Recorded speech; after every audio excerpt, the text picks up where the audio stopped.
The London Underground is a vital part of London. Every day, over 3 million people make their way into the underground tunnels and passageways without a second thought.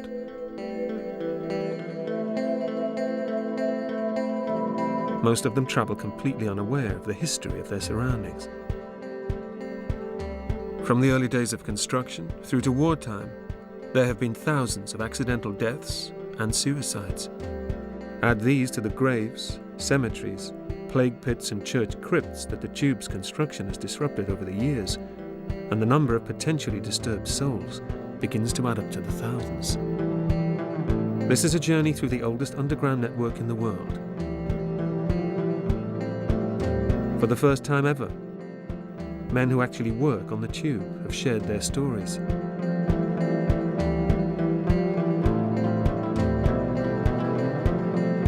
These previously untold experiences will reveal just how haunted the tube really is. You could hear the doors 1, 2, 3, clunk, click. I know that I did see this image of a woman. And all I could do was just sit and look. It's a little unnerving. To this day, I can't forget it.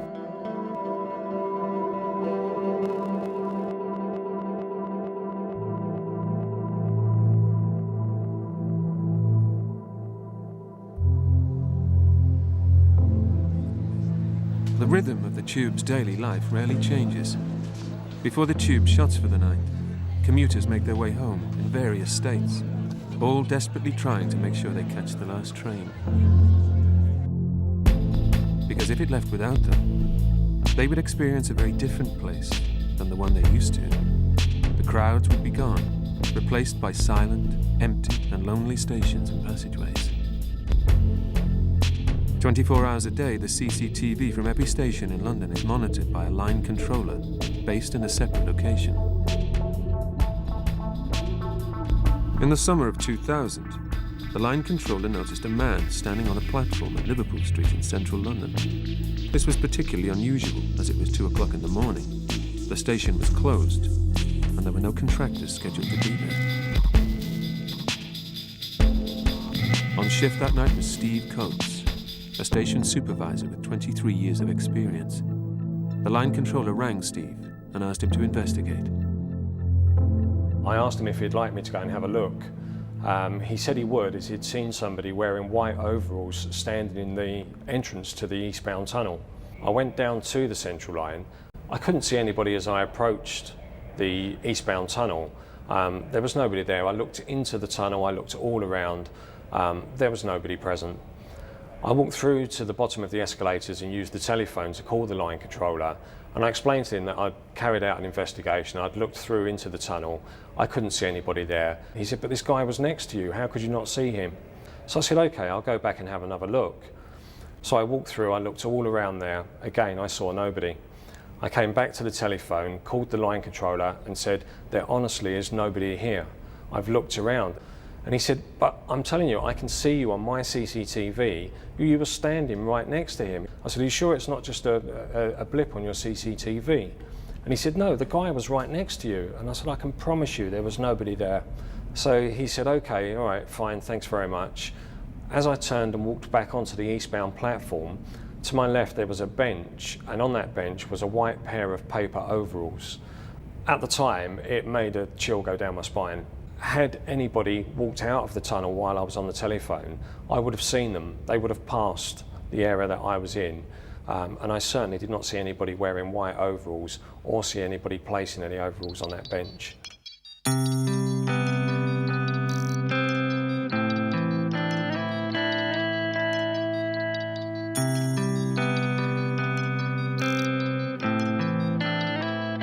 From Liverpool Street, if you travel one stop westbound along the Central Line, you arrive at Bank. It's one of the oldest stations on the network and is situated in the heart of London's financial district. Andy Harkness worked for London Underground for 35 years. In 1982, he was working the night shift at Bank. The last train had left, and he'd just begun locking up the station. I then went down the other lifts, 4, 3, 2, 1. I had a look in number 1, although we hadn't even used the lift. And bearing in mind, these are the old lifts with the old wooden heavy doors. So I looked in the lift, nobody in there, it was clean, shut it down. As I walk across, about 6 foot away from the number 1 lift, there was a knock, knock, knock, knock on the door.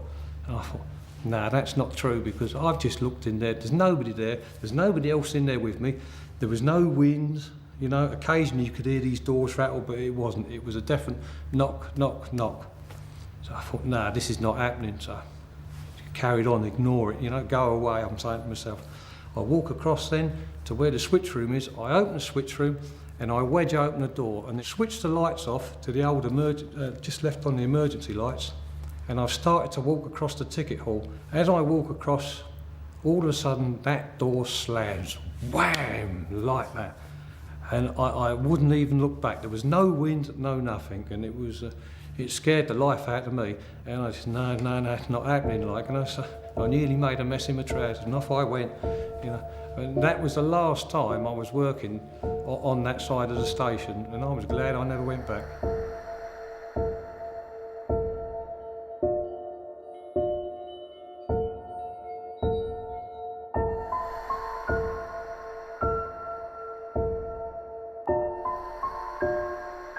As a passenger, one would hope that incidents like these at Liverpool Street and Bank are fairly few and far between. But the reality is, they're not. What would a spirit like that be doing down in the London Underground? It's a strange sort of feeling when something like that happens, especially like if you just don't believe in it. It doesn't make any sense at all.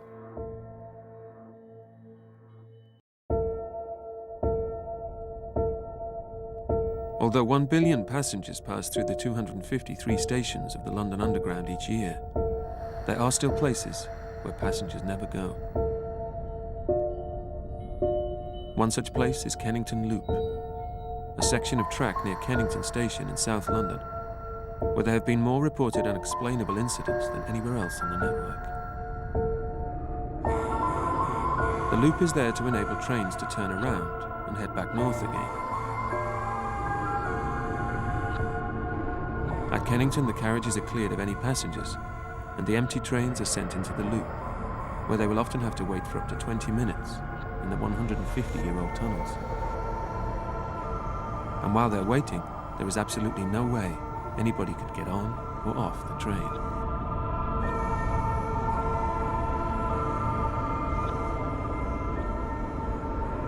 Larry de Larrabiti and Bob Cann both worked on the Northern Line. Bob was a driver, and Larry was a guard. Together they have nearly 50 years of experience on the tube, and they both have extensive experience of travelling through Kennington Loop. 25 years ago, I was a guard on the Northern Line. One day, we were contacted by the line controller, and he asked us, because of an incident further up the line, to divert to Kennington Loop. We detrain passengers at Kennington on the southbound, and then we move off and wait in the loop for the signal to come northbound, which normally, that particular night, it was sort of 10 minutes. We were there for quite a while, about 5 minutes or so, which seems quite a long time when you're held there with nothing moving, when I heard the interconnecting car doors going.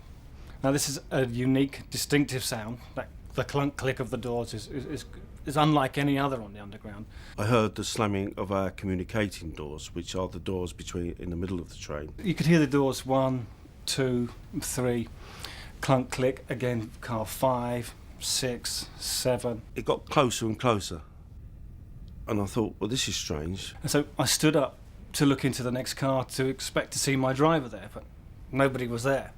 And we actually searched the train through all the communicating doors. Half the doors were open, but nobody there. You just think, how strange. It happened a few times, apparently. The story goes that some passenger was killed in the loop. A man was killed at Kennington trying to board the train in between the cars, and as a result was apparently dragged into the sidings and was killed.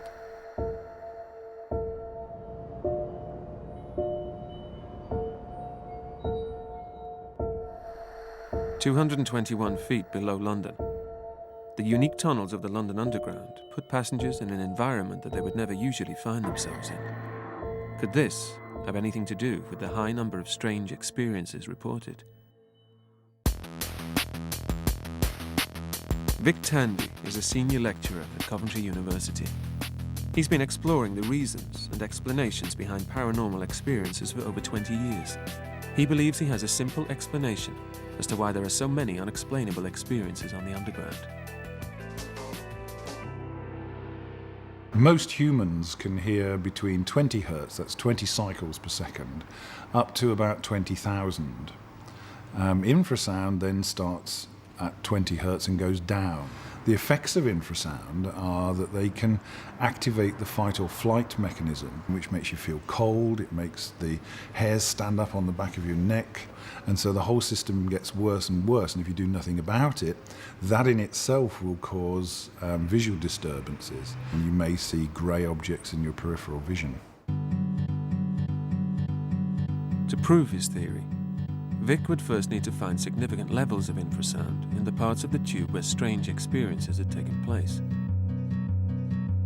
The microphone just works in the same way as a standard microphone. The only difference is that this one is very sensitive to low frequencies.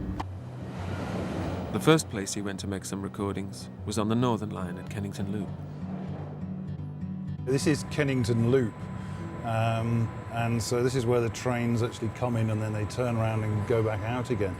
And so one of the stories involves people having strange feelings in here, and so we're measuring the level of infrasound actually in the tunnel as we go round the loop.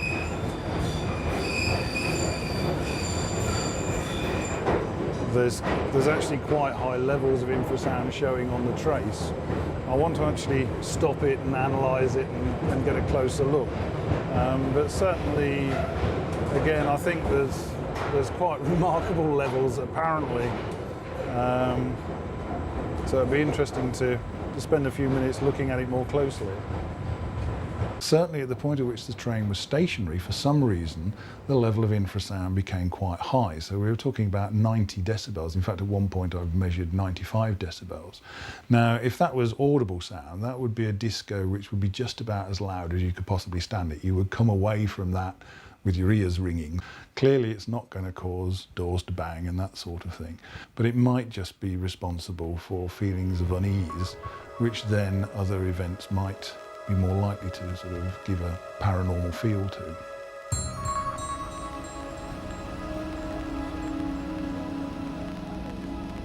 Much of the noise generated on the underground is made by the machines and motors that run constantly during the passenger hours, providing services that have become second nature to commuters, such as the 408 escalators and lifts in operation at any one time all over the network.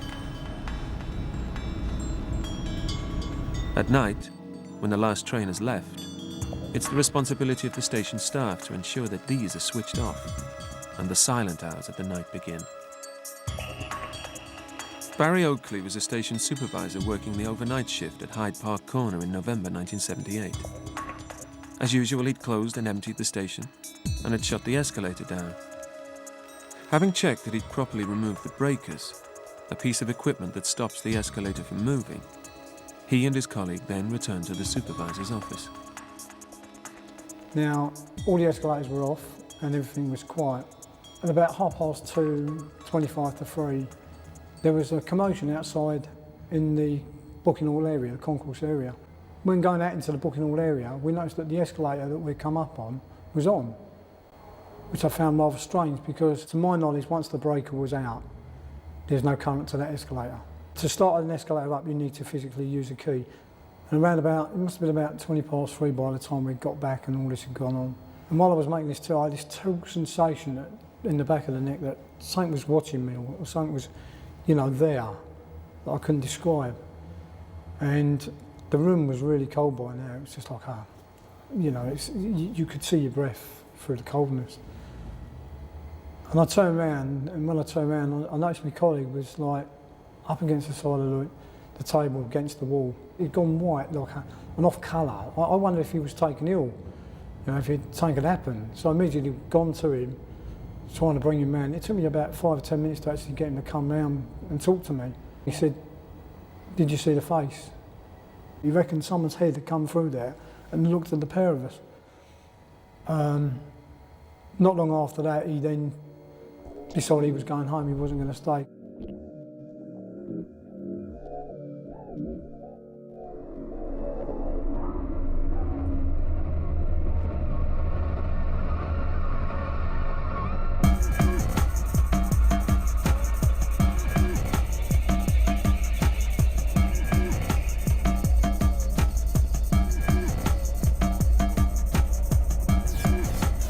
Tariq Rana was a station supervisor working at Beacontree Station, a quiet commuter overground station on the District Line in East London.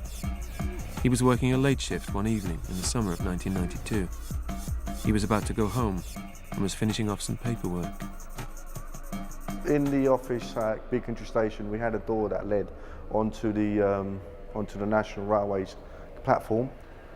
While I was doing my work, I heard that door rattle. I thought nothing of it at the time because the trains normally pass on that side. After a couple of minutes, I heard the door rattle again.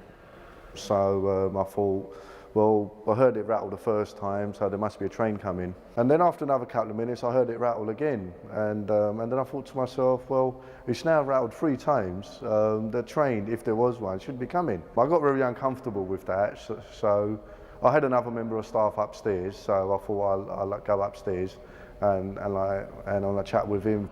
I walked on the platform, got to the staircase, but I just had this strong feeling that there was somebody walking behind me. And then basically at that point I turned round and I saw an image of a woman. She had long blonde hair, probably about halfway down to her back. And she had no face. It was just like a blank where the features would be.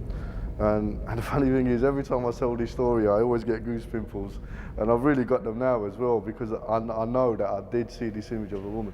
Anyway, by that time, I've approached my member of staff, and I remember his exact words. He said to me, "You look as if you've seen a ghost," and I said to him, I think I have." And then he says to me, "Oh, is it a woman in a white dress?" I said, "Yeah, how do you know?" And he goes, "Oh, I've seen her as well."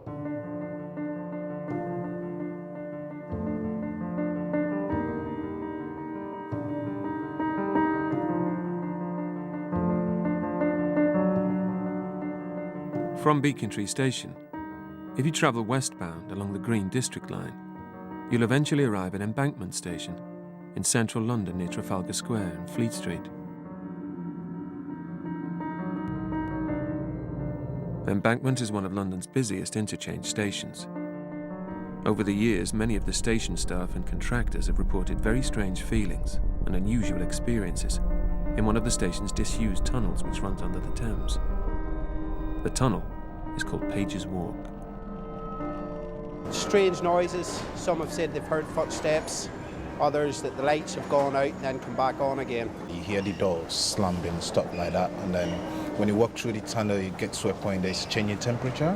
It does get quite cold down there, and it does give a very eerie sort of sense of a feeling down there. You're not going to get me to go down with you. One person who has no choice about going down to Page's Walk is a contractor we met while we were filming. He didn't want to be named, but he's been coming to work in the tunnel every day for the past 3 months. And the tunnel, rather than the work, is beginning to have an effect on him. I've worked all over London, places that got bombed during the Second World War. They never thought about anything like spirit, so I don't worry about it, just get on with your job. But Page's Walk, this one, it's different from day one. I felt like I wasn't wanted or I was somewhere where I shouldn't be. Some of the staff, I think, do believe there's something down here. Yes, I've thought about what it can be. I've thought of answers, what can make the doors bang. I don't know. I'm not saying there's something down there. I'm not saying there is or there isn't. I don't know. I don't want that job. Down the bottom. We took Vic to Page's Walk to see if he could measure any infrasound and whether it would offer any explanation to the number of strange experiences.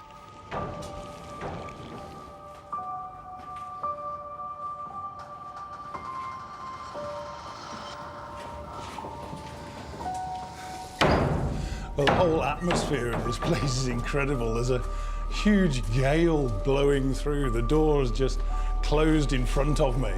So, you know, the whole place has an absolutely incredible atmosphere. You get these cold blasts of air. I don't know whether that's the trains moving through the tunnel, but yeah, the temperature changes. You can actually feel, you know, the clothes moving, and I love the noise that the door makes. It's going to bang again. Well, we're about halfway into the tunnel, and the spectrum analyzer is reading quite a lot of low-frequency sound. You can see that the marks down this end are quite high.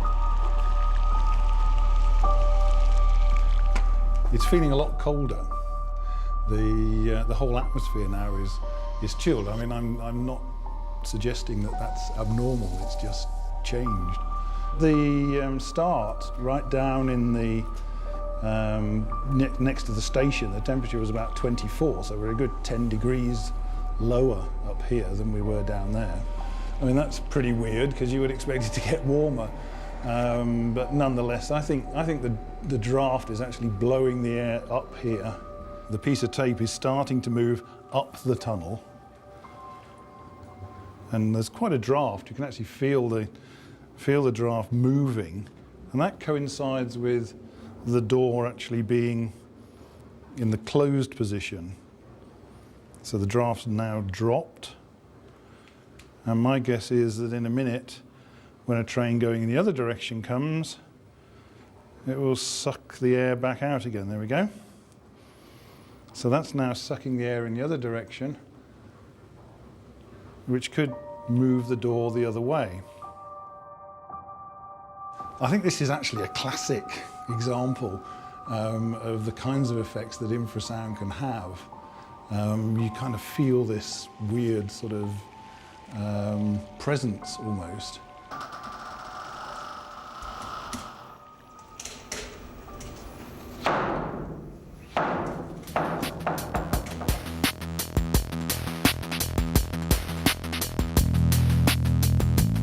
Clear that the high levels of infrasound on the tube are responsible for some of the strange experiences.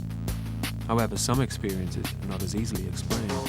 Without knowing, in 1983, a woman living on the outskirts of London had taken a photo on the underground that was to baffle the science world and involve her in one of the world's most famous murder trials. I can't understand how that image has been arrived at. It's all too inexplicable.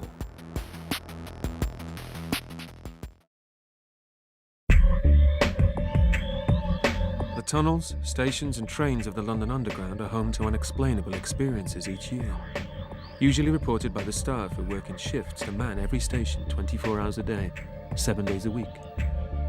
However, sometimes it's members of the public who find themselves witnesses to unexplainable events. Millions of photos are taken of the Underground each year, most standing up in a holiday album somewhere, but the occasional photo ends up in the hands of someone altogether more unusual. One such photo, taken on the Bakerloo line in 1983, was sent to Maurice Gross from the Society for Psychical Research. Over the years, Maurice has examined and unravelled hundreds of unexplainable photos. When I first saw the photograph, I was astonished. There's no other word for it. I just couldn't make it out. The photo that Maurice had examined was a picture taken in a carriage on the Bakerloo line by Karen Collette, who was showing her family around London. My nephew wanted me to take a picture of the Underground, to have the brown framework, of the train. So I proceeded to take the picture and didn't think anything else of it till some months later when I had the pictures developed. I handed the pictures to my father and my sister's boyfriend at the time, and they were looking through the pictures and they looked at me and said, "Oh, that's not very nice." And I said, "Well, what isn't?" And they said, "That picture that you took." Karen couldn't believe her eyes. She'd taken a picture that science would struggle to explain. It doesn't make any sense at all. Here we have a photograph of a man sitting in an electric chair of all things, squared up in the underground. Nobody obviously saw it, and yet the camera did. Now, what was the reason for that? Robert Cox is from the National Museum of Photography. He's an expert in analysing negatives and images, and would be able to tell whether Karen's photo was genuine or not. The point with this is that it's an amateur camera. So to do manipulation of photographs, particularly in the 80s, you'd have needed quite sophisticated cameras, quite expensive cameras that would focus closely and be able to control the exposure accurately. These negatives are from the 110 camera, an amateur point-and-shoot camera, with not the range of facilities to do manipulation. I don't think the photograph has been manipulated. After researching it, I found out that it was Bruno Hauptmann, who actually, there's a waxwork of him sitting in the electric chair in the Chamber of Horrors in Madame Tussauds. And I found that he was the so-called kidnapper and murderer of the Limburg child, the aviator in the 1930s. So then the next thing I did was I actually went down to Madame Tussauds. I walked in there, I looked at the man that was sitting in the chair, who happened to be Bruno Hauptmann, and what was shocking to me was that my picture was absolutely identical in buttons, in the straps, the way the hands were gripped onto the chair. And the only thing that was different with mine was that to indicate he's been electrocuted, there was blue sparks coming out of both fingers. I think it's a poster, either outside or in the carriage behind, probably of something that was happening in a show in London.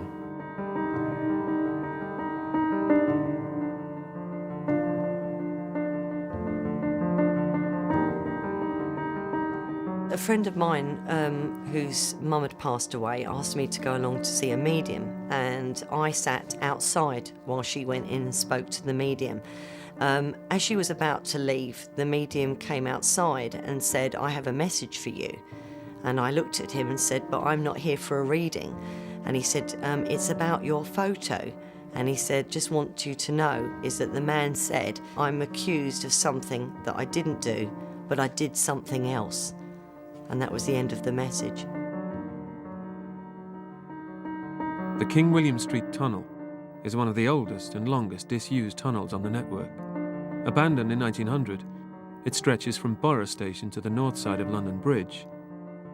Prince Holman was a project manager for the Tube centenary celebrations during the 1980s and was asked to photograph the tunnel for a book. He and his colleague returned on several occasions, and each time they witnessed the same strange feelings. We did a lot of experiments to get it right, and when we took the final set of photographs, there was an image of somebody standing in the sump. It was slightly translucent. Nothing was right about it. There was nobody who could have been there at the time. And I have this slide, and the slide just has written on it, "The Ghost," which is what we called it. Never thought anything about it. It's just been filed away for years. Went to pull it out, and the transparency is not there. I just checked to see if it had been misfiled, and looked through some early images of shots we'd taken down there, and surprisingly there is another photograph of the ghost in almost exactly the same position that was taken a couple of years earlier that I didn't even know about until today.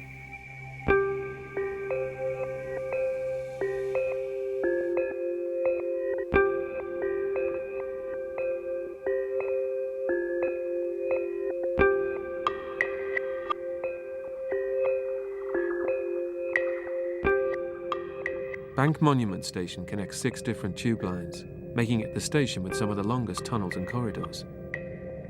Cliff Archibald was checking the CCTV monitors in his office after he'd emptied and closed the station. At 2 o'clock in the morning, he noticed something strange.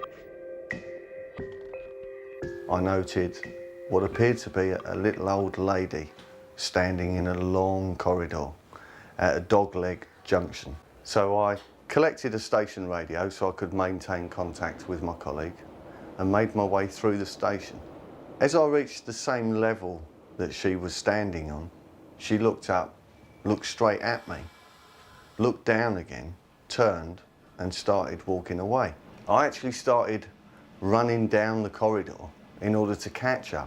By the time I got to the dog leg, she'd disappeared, which I immediately thought strange, as I knew I'd covered that ground an awful lot quicker than she could have walked from the dog leg to the stairs. I went down to the spiral staircases. Both sets of gates were still closed and padlocked. She was nowhere to be seen. Now, I don't believe in ghosts or spirits or anything else like that, so I wasn't going to accept the fact that something pretty spooky was going on.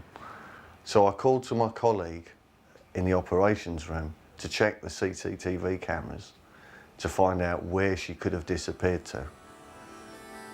He checked over 100 cameras and there was no one to be seen.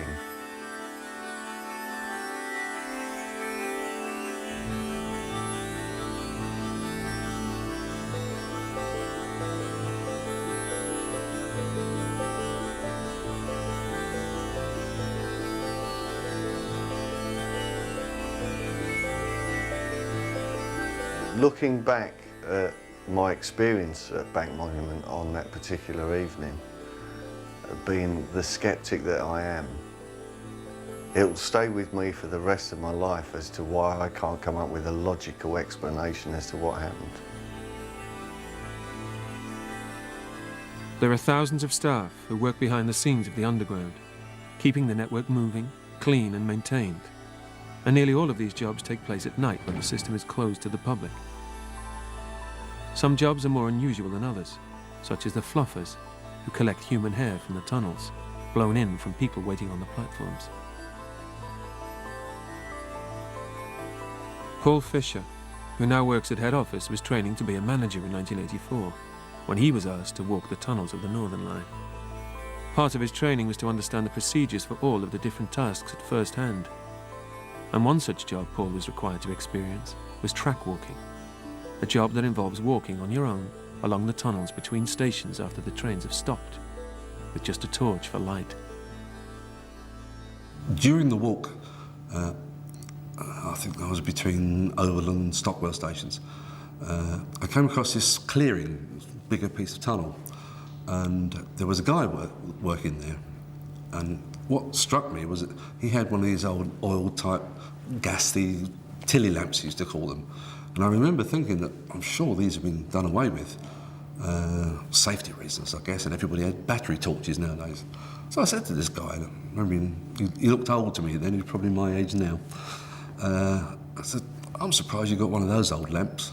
And I forget what he said exactly, but something along the lines of he liked it better than the battery jobs. I never thought much about it. I asked him, what is this place, this clearing?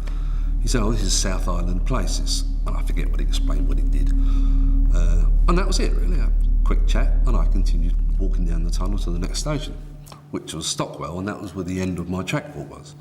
So I phoned this chap up, told him my name, and said, I've just done a walk from here to there. And I was now clear of the track. He said, fine, okay. And just by chance, I asked him what the other guy was doing up South Island Place. I thought I'd drop that in, be a bit clever, you know.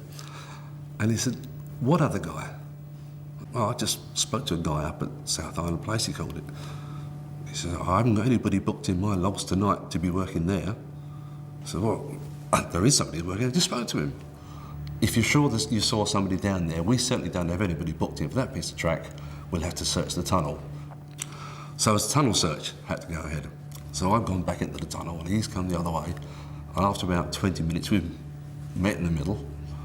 And this old fellow with the lamp is nowhere to be seen. It's a little unnerving because it didn't kind of make sense. And the search had taken a long time.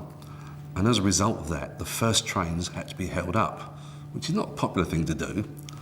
And I remember the worst part about it was that my trainer was now interviewing me in kind of a semi-disciplinary sense, because I'd delayed the trains and he wanted to know why. So I told him this story.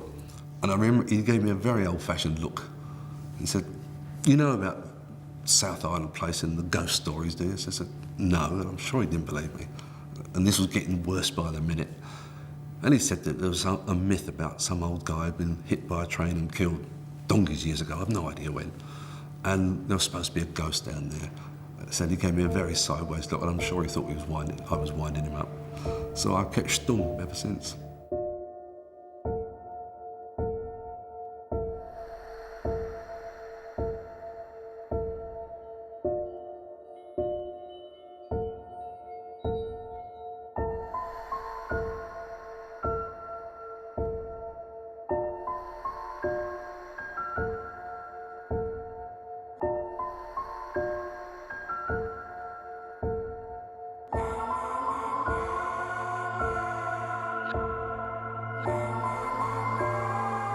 John Graham was a station foreman and was alone working the night shift at Bethnal Green, a station on the Central Line in East London in early spring 1981.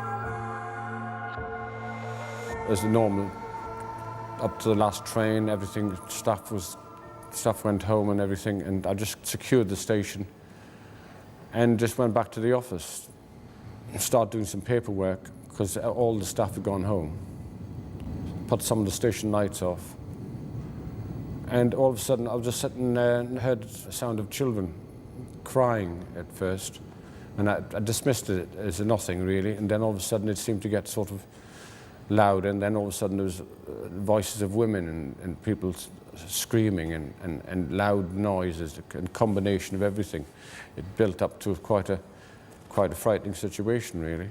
It seemed to go on for about 10 or 15 minutes.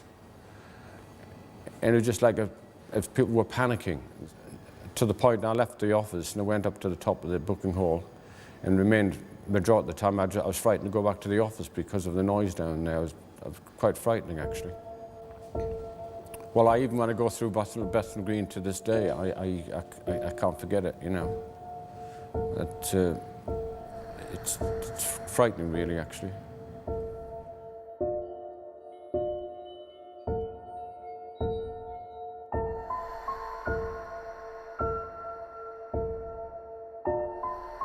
Of the 173 people that died at Bethnal Green, only 27 were men. The remaining 146 were women and children. Although infrasound alone could never offer an explanation as to why John heard the women and children's voices, it could explain any strange feelings. We took Vic Tandy to the station to see if he could put his audio expertise into practice and find a possible explanation for the strange noises. This is the station office at Bethnal Green where the person was reporting feeling strange feelings that then led on to him hearing screams. So I thought it'd be legitimate to measure infrasound in here, see if there is any infrasound which might have been implicated in that. And then we'll go out and do some experiments outside. I'm getting breathless.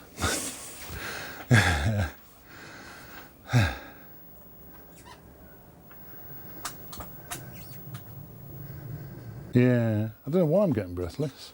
Is it very high in here? Hang on. It's about 80 dB. After testing for infrasound in the Bethnal Green office, Vic made a recording of the ticket hall. He electronically simulated the frequencies of a female scream from outside the station's 3 entrances and recorded them to see if the sound would behave in an unusual way. The blue represents a frequency which is equivalent to a female scream, and you can see that it stands out quite clearly. So it is quite possible for all people to hear sounds from outside the station within the ticket office itself. It may be that in this particular case the infrasound might lay down the sort of context. It might make the person feel a bit uneasy to begin with. And the test that we did show that sounds from outside the ticket hall could sound inside the ticket hall. We can't obviously say for sure, but at least we know that sounds from outside can sound as though they're coming from the ticket hall itself.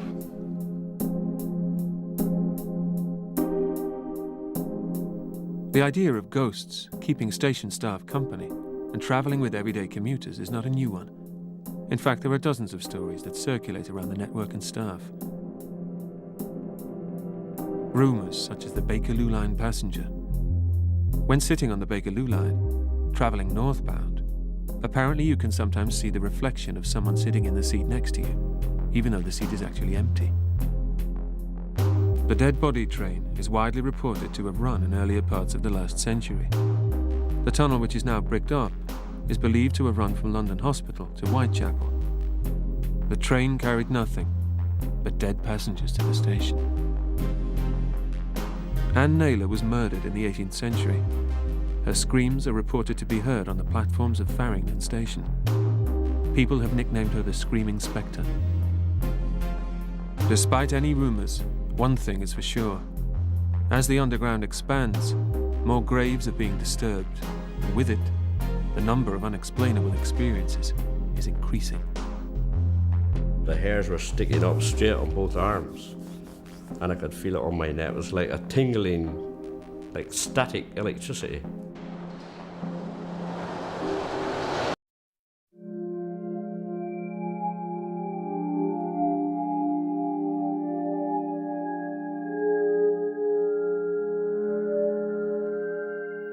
The Jubilee line is London Underground's newest line. However, the extension, from Westminster near the Houses of Parliament to Stratford in East London, dug its way through the grounds of several monasteries, forcing the relocation of 683 exhumed graves.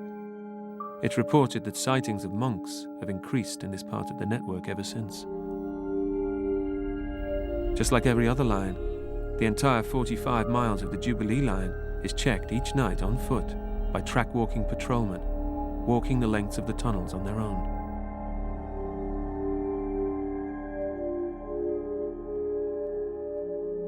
Bill McCown is a track walker and has been patrolling the tunnels of the underground for nearly 20 years. He was walking along the northbound Jubilee line from Baker Street to St John's Wood in the early hours of the morning. He'd sat down in the tunnel for a break. So all of a sudden, I heard this noise. Now, there was no bolt holes that side or that side, anywhere. So the next thing, I seen the ballast moving a few meters away. I just sat there with my mouth open, watching the footsteps in the ballast as the ballast sank down with footsteps. You know what I mean? As I was sitting there, the hairs were sticking up straight on both arms, and I could feel it on my neck. It was like a tingling, like static electricity. And it just went on past. And after that, when it got about 10 meters away, it just stopped. But the main thing that worried me was I still had to walk in the same direction as whatever this was went, which was a little bit iffy. But obviously I had to do it because I was patrolling. I got back to Charing Cross from Finchley, and I was talking to the ganger man. And when I walked in, he says, "God, Bill, you look very white." I says, "I know you're not going to believe this." I says, "Don't tell me you've seen footsteps in the ballast." I said, "How did you know?" He says, "You're not the first person that has seen it." I said, "Well, what has happened? What do you think it is?" He says, "Well, from what I hear, there's been a patrolman who used to walk that part of the tunnel, but he died. And he is actually still walking the tunnel as a ghost, patrolling, because he still doesn't realise he's dead."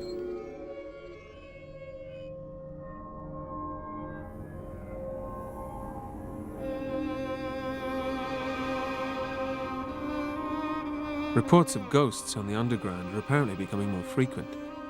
However, some stories still remain more famous than others. The Covent Garden ghost is probably the most famous of all. But as the station gets busier and busier, he gets seen less and less. It seems that he has the same reaction to crowds as the rest of us. The last reported sighting of the ghost was in 1972. Christopher Joseph Clifford was a young lift operator at the station, which at the time was used mainly by nearby market traders. Christopher had emptied the lift after the last train and had been closing up the station for the night. Then I went down and I put my TV on. Not my TV, my radio, you know, the portable radio. And then, and then I don't know how long it was, could be 5 minutes or something, and something made me turn around. And there's this tall geezer was standing there. 6'4", 6'3". He's always taller than me, put it that way. And he was dressed in old-fashioned clothes. He must have what you call type of a waistcoat, you know what I mean? Because his coat was up like that, see? Because he's got a waistcoat, and he had a tall hat on him. So I said, okay, sorry, I locked you in. I thought he must have walking up all those stairs, you know how many stairs was there? So I reached over to get my keys, and then now, when I turned back, he was gone. I says, where did he go? I says, he's gone downstairs. I went down and I looked on both platforms, in case he was standing there looking for a train. No sign. Somebody showed me a photograph that was taken. He said they looked like him. I said, that's a spitting image. I said, where'd you get that from? But the bloke's been dead. Years and years, 100 years or more.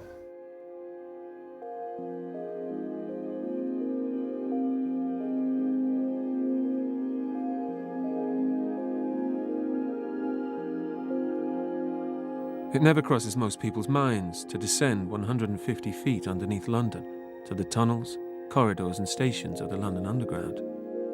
It never crosses most people's minds that the network that gets us all to work and home again is possibly one of the most haunted places in the world.